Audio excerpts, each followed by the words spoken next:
All right, so we got another update on the Shannon Sharpe case. Now, we found out who the young lady is. Remember yesterday on Shannon Sharpe's video statement, he released that the girl's name is Carly on OnlyFans. So people have did some digging and they found the girl. And so this is what she looks like. She is a Caucasian young woman. And I think people are saying she's 21, if I'm not mistaken. But the real story is we got some more text messages as well. Now, I know these are a little blurry, but I'm going to read them to you. So this is from Gabby, aka Carly from OnlyFans. And she said, "But I cried when you left because I begged you to put on a condom and not to put it in my backside. And you didn't listen. I don't care what our history is. No means no." I repeat, she said, "I don't care what our history is." I'm assuming she's talking about the role playing and things of that nature. But she says, no means no. In another text, she says, "I don't know how to process this." And Shannon says, "Can I call you later?" Now, I don't know what the conversation was, but there's also other texts where she's telling Shannon, "I want to be abused, daddy."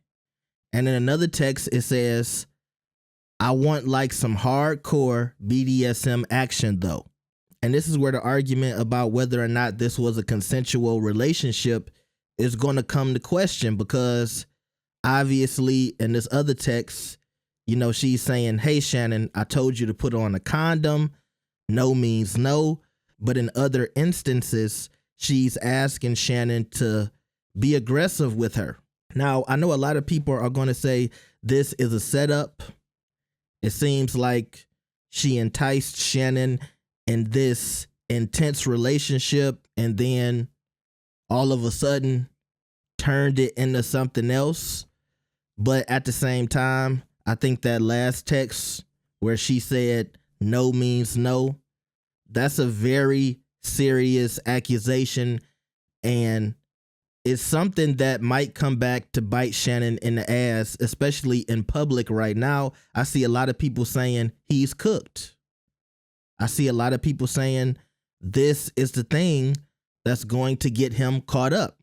Not to mention this video that he talked about in his statement yesterday, where he said there's an edited 30-second clip that Tony Busby put together, but he said the clip is actually 10 minutes long.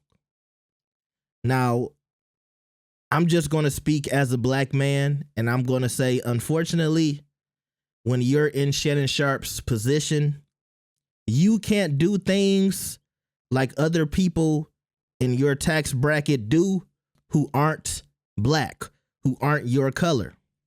White guys can do stuff like this, but it never really bites them in the ass. But for us, if you get caught up in a situation like this, or even something like Jonathan Majors got caught up in, 9 times out of 10 is going to be detrimental to you. And we're seeing that situation take place for Shannon Sharpe. Now, look, maybe he did overstep with this young woman and the relationship turned into something that she didn't want. But at the end of the day, I think this was Shannon making a mistake and not thinking about his career, his family, and everything else he has going on at this point in time. So I don't really know what to say at this point. Y'all tell me what y'all think about this situation. Like the video and subscribe. I'll see y'all next time. Peace.